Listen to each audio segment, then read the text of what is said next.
4,500 years ago, at the very beginning of human civilization, in a time before man had yet to ride a horse or had learned to smelt iron to forge tools of peace and weapons of war, there arose in that ancient and nearly forgotten time, on the plateau of Giza, the great pyramid of Khufu. It was the first of the 7 wonders of the ancient world and the only one still standing. Rising 480 feet, it was the tallest human structure for 3,800 years, and even today it remains the most massive building ever built. It was encased with highly polished white limestone that in the desert sun would be blinding in its brilliance.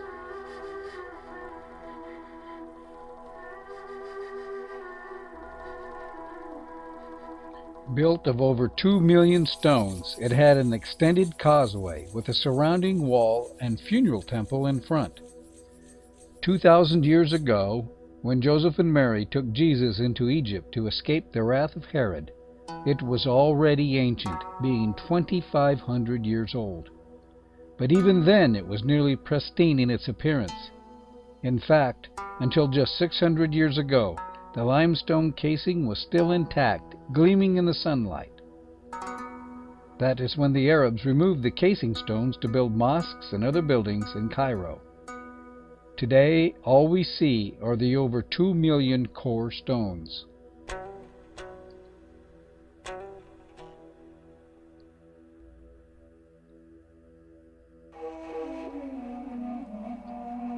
Here we see exposed the huge gabled roofing stones that were part of the original entrance used to put Khufu and his burial utensils in his chamber. Below we see the thieves' entrance, forced through in the 9th century. This is the entrance used today by tourists and the one we will be using as we explore the interior of the Great Pyramid of Khufu. As you can see, it's very dark in here. I think it would be best if we kind of took a look at a diagram first to see where we're going to be going. Here we go. This will do just fine. A 3D model. There are 4 main places to see besides the passageways. The last room we will enter is this one, which is the king's chamber that contains the sarcophagus of Khufu himself. The next is called the queen's chamber, which is a misnaming actually, as no queens were ever buried here. They had their own pyramids, in fact. This room has its unique gabled ceiling and unusual niche in one of its walls. The largest room is this one here, which is called the Grand Gallery, with its 7-stepped corbelled walls and steep 26-degree incline. No one has yet come up with a plausible explanation for its existence.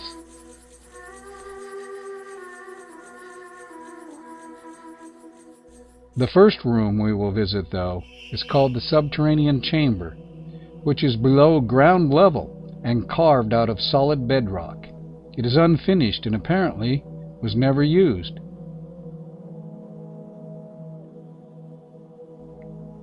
These are the places that we will be going in the next few minutes.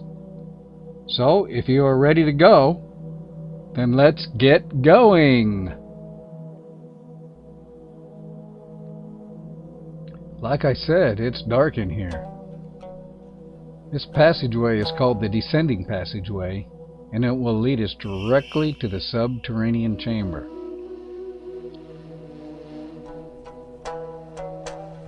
Seem to be getting a little claustrophobic. Ooh. Maybe I ought to turn around. Let's turn around and take a look. Oh, I think we can keep going. I can handle it. Let's just keep going. I can see something coming up there on the ceiling. There we go. There's the ascending passageway that leads us to the King's and the Queen's chamber and to the Grand Gallery, but we're not going to go there first. We're going straight forward, I guess, to the Subterranean Chamber. Whew, take a rest here. Let's keep going. It's only 4 feet high in these passageways. That's why we're kind of waddling down through here, all stooped over. It's very difficult to kind of make it through these passageways. We're getting pretty far down right now. You can see the floor coming up. We're definitely underground level right now. We're down under solid rock. These passageways in this room down here are carved out of solid rock. Ooh. Yeah, it's dark down here. Maybe the batteries on my light are bad or something, or maybe this is an evil place. I don't know, but it's awful dark down here. Oh, you can see all the rubble down here. You can see it's unfinished. I wonder what there's a picture. What it looks like. Well, yeah, you can see it's all unfinished, just piles of rubble down here. This place gives me the creeps. It's dark, it's dingy. Ugh. Yeah, let's just go back on up. I don't like it down here. Alright, now we're ascending back up. Oh, we can see daylight up there. That helps the claustrophobia right there. Let's just keep going. Boy, I'm getting a creak of my neck being stooped over like this. Oh. Well, we'll be coming up on that ascending passageway here in a minute. Maybe we'll be able to stand up a little. There it is. There it is. I know we're going to be able to stand up here in just about a second here. Yep, there it is. Yeah, look up there. It is. The ascending passageway. For just a few moments, we'll be able to stretch a little bit here. Alrighty, let's turn around and take a look.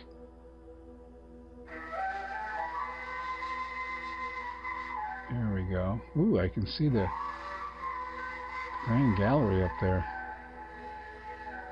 Boy, this is a steep incline too. Then this is called the Ascending Passageway.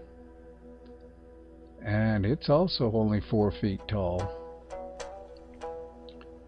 And let's see, we're not going to go up there first. We're leveling off here. Now we're going to go down this level passageway. We're going to go all the way back to the Queen's Chamber. It's kind of narrowing here.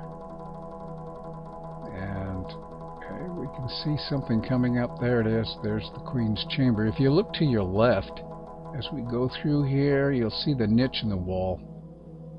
Nobody really knows what that niche is all about.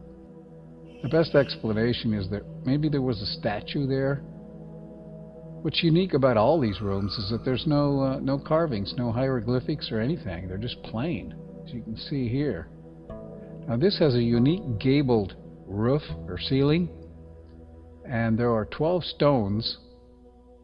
Each one of the stones, you see 6 on each side, each one of those stones weighs 37 tons. There's the niche again. Again, there's no explanation for its existence. Just a unique corbelled-like look there. There you see a picture of it all lit up. Well, this is the Queen's Chamber. I think we need to be moving on a little bit here. So we kind of squeeze through this passageway here.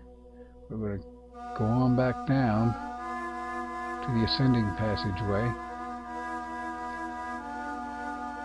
I just don't like this being... Why couldn't they have made it 6 feet tall? I don't understand why this has to be only 4 feet, these passageways. How did they ever get things in these rooms? Maybe the people were short. Okay, here we go. We're come back to the passageway. We're definitely going to be able to stand up now for the rest of this tour of this building. There we are. There's the Queen's Chamber down there. Ooh, let's turn the light on. There we go.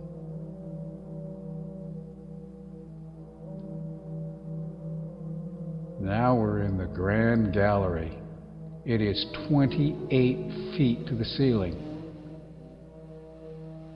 What's unique about it is those 7-stepped corbelled walls that are deflecting the literally hundreds of thousands of tons of weight that is above us. It's hard to believe so much weight above us. And this thing has stood for 4,500 years. We kind of look back here and see what it looks like from the top. Well, you know what? We didn't come here to see this room, did we? We came to see this room. the king's chamber. Let's go through the antechamber here, and now we are in the king's chamber. You'll notice the stone's completely different here.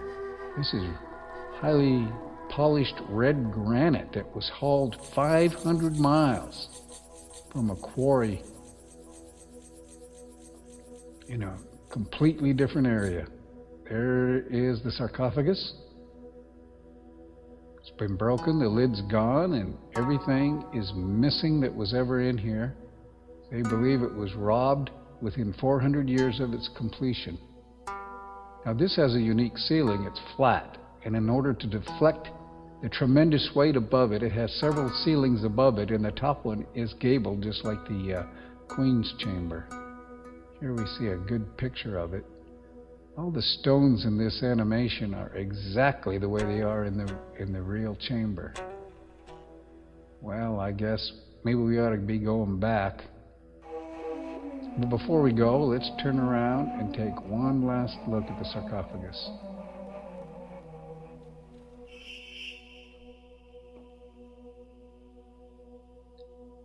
That red granite is beautiful, beautiful.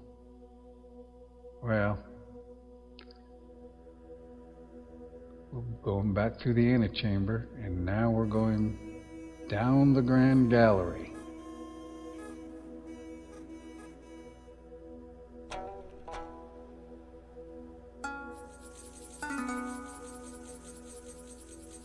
This is really unique. Nobody really has any really good explanation for it.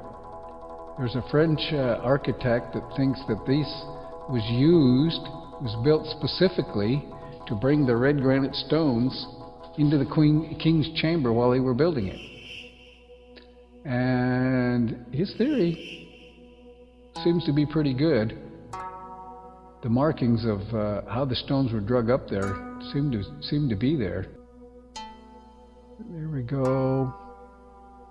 We're going to go down, I guess, a little bit until we get to the ascending passageway, which was the descending passageway when we went in it, but now we're going to be going up. We'll just call it the ascending passageway. How's that?